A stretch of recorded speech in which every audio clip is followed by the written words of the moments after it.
সোমবারের দিন সকাল 10টা অথবা 11টায় আল্লাহ রসুল দুনিয়া থেকে বিদায় নিয়েছেন।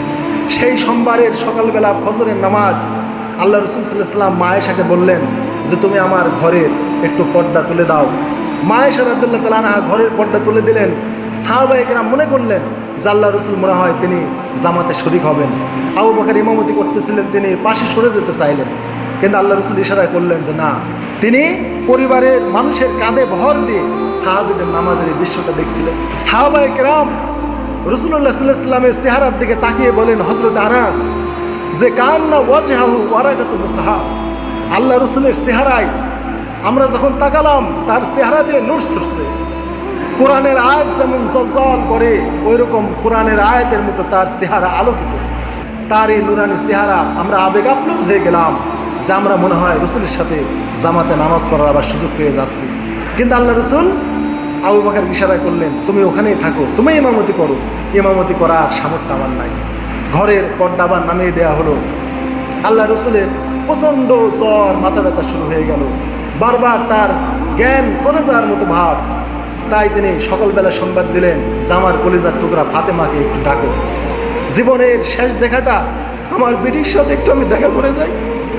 ফাতেমা রাদিয়াল্লাহু তাআলার বাড়িটা মসজিদে নববীর পশ্চিম পাশে ফাতেমার বাড়ি। এখনও ছোট্ট ঘর ওখানে করা আছে। ওসমানীয় সাম্রাজ্যের টাইমে সেখানে একটা ঘর করা হয়েছিল। ফাতেমা রাদিয়াল্লাহু তাআলাকে ডাকা হলো।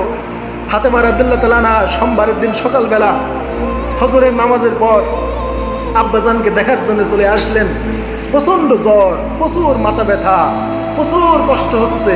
তাই বললেন ওয়া কারবা, হে কষ্ট, হে যন্ত্রণা, হে কষ্ট, হে যন্ত্রণা, হায় আমার আব্বার কত কষ্ট হচ্ছে। এইভাবে ফাতেমা রাদিয়াল্লাহু তাআলা আনহা আফসোস করতে লাগলেন তার আব্বার এই মৃত্যুর কষ্টটা দেখে, যে ওয়া কারবা, হাই যন্ত্রণা, হাই ব্যথা, হাই দুঃখ, হাই কষ্ট। আল্লাহ রসুল সাল্লাল্লাহু আলাইহি ওয়াসাল্লাম বললেন লাইসা আবি আলা কারবুন বাদাল ইয়াউম, আজকের দিনের পর তোমার বাপের আর কষ্ট হবে না। তার মানে তোমার বাপ আজকেই দুনিয়া থেকে চলে যাবে। আজকের দিনের পর আল্লাহ আমাকে দুনিয়াতে রাখবেন না। তারপরে ফাতেমাকে আল্লাহ রসুল বললেন মা, তোমার একটু কানটা আমার মুখের সামনে নিয়ে আসো। ফাতেমা রাদিয়াল্লাহু তাআলা আনহা কানটা নবীর মুখের সামনে নিয়ে গেলেন। আল্লাহ রসুল সাল্লাল্লাহু আলাইহি ওয়াসাল্লাম কানে কানে কি যেন একটা বললেন ফিসফিস করে। ফাতেমা রাদিয়াল্লাহু তাআলা আনহা চিৎকার দিয়ে কাঁদতে লাগলেন। আবার বললেন মারে, তোমার কানটা আবার আমার মুখের কাছে নিয়ে আসো। আবার রাসূলুল্লাহ সাল্লাল্লাহু আলাইহি ওয়াসাল্লামের মুখের কাছে যখন ফাতেমা কানটা নিয়ে আসলেন, আবার কি যেন ফিসফিস করে বললেন। ফাতেমা এবার হাসতে লাগলো। মা আয়েশা বললেন আমি পরবর্তীকে ফাতেমাকে বললাম ফাতেমা, তোমার আব্বাজান তোমাকে এমন কি কথা বললো মৃত্যুর আগে যে প্রথমবার যখন তোমার কানে কানে কথা বললো তুমি তখন চিৎকার করে কেঁদে উঠলে, আর পরের বার যখন আবার কথা বললো তুমি আবার হাসলে। ফাতেমা রাদিয়াল্লাহু তাআলা বললেন আম্মাজান, আমার আব্বা আমার কানটা তার মুখের কাছে নিয়ে আমাকে বলল মারে, আজকেই আল্লাহর কাছে আমি চলে যাব, আজকে আমার জীবনের শেষ দিন, তোমরা আমাকে বিদায় দাও। তাই আমার আব্বার মৃত্যুর কথা শুনে আমি কেঁদে ফেললাম। আমার কান্না হাজারি দেখে আমার আব্বা আমাকে বলল মারে, তোমাকে একটা আমি খোঁজখবরই দিই, আমার এই পরিবারের মধ্যে সর্বপ্রথম তুমি আখিরাতে কবরে আমার সাথে মিলিত হবে। পরিবারের সদস্যের কাছ থেকে এইভাবে একে একে বিদায় নিতে লাগলেন। নিতে নিতে সালাতুদ দুহার টাইম 10টা অথবা 11টার টাইম মালাকুল মউত আল্লাহ রসুলের কাছে চলে আসলো। এই মুহূর্তে আল্লাহ রসুল বারবার পড়তেছিলেন লা ইলাহা ইল্লাল্লাহ ইন্না লিল মাউতি সাকারাত, আল্লাহ ছাড়া কোনোই মাবুদ নেই, আর মৃত্যুর ভয়ানক অস্থিরতা সমূহ আছে, যন্ত্রণা আছে, খুবই কষ্ট। আর বারবার তিনি ঘরের চালের দিকে, ছাদের দিকে তিনি তাকাচ্ছিলেন আর বলছিলেন লা ইলাহা ইল্লাল্লাহ ইন্না লিল মাউতি সাকারাত, কোনো মাবুদ নেই আল্লাহ ছাড়া, মৃত্যুর অনেক কষ্ট আছে। রসুলের একেবারে এত মৃত্যু যন্ত্রণা হয়েছে যে আল্লাহ রসুল বলেছেন যে হে আয়েশা, আমার এই শরীরের যে রগগুলো আছে রগগুলো ছেড়ে ফেলছে, এত কষ্ট হচ্ছে। এবং ওই টাইমে তিনি মা আয়েশা বললেন আমার কাঁধ এবং বুকের সাথে রসুল হেলান দিয়েছিলেন।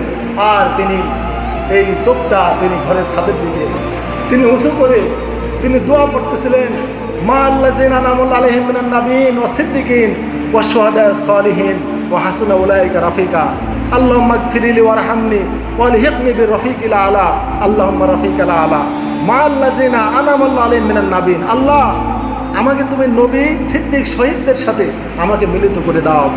ওয়া হাসুনা উলাইকা রাফিকা, ওরা বন্ধু হিসাবে কতই না উত্তম। আল্লাহুম্মা গফিরলি, আল্লাহ আপনি আমাকে ক্ষমা করেন। ওয়ারহামনি, আমার কত মৃত্যু যন্ত্রণা হচ্ছে, আমাকে আপনি রহম করেন।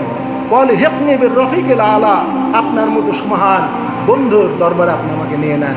আল্লাহ আমার রফিক আলা আলা, হে আল্লাহ আমি আপনার মতো সমান বন্ধুর আমি সান্নিধ্য চাই। রসুল এই কথা উপরের দিকে বলতে বলতে মা আয়েশা বললেন, রসুলের জানটা কবজ হয়ে গেল। রসুল আমার কাঁধ এবং বুক থেকে এলি আমার কোলের উপরে পড়ে গেল, নিথর হয়ে গেল। তখন আমি বুঝলাম যে আল্লাহ রসুল ইন্তেকাল করেছেন। তখন আমি তার মাথাখানা বালিশে রেখে আমি আমার পরিবারের অন্যান্য মহিলার সাথে কাঁদতে কাঁদতে ঘর থেকে বের হয়ে গেলাম।